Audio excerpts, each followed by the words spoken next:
Olimpia contro la Lazio ha rimediato 4 barette, come si dice in Veneto.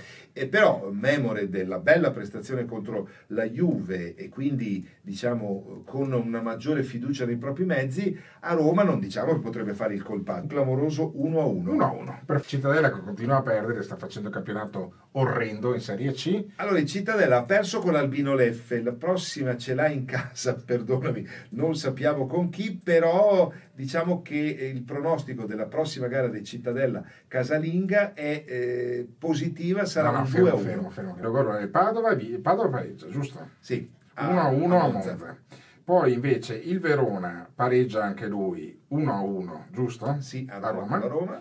E il Venezia invece fa 2-0. Ok, perfetto. E quindi questo è il pronostico di Roberto Guidetti. Giocate, ma giocate con moderazione. Noi giocheremo 10 euro e se vinciamo li diamo tutti in beneficenza. Grazie.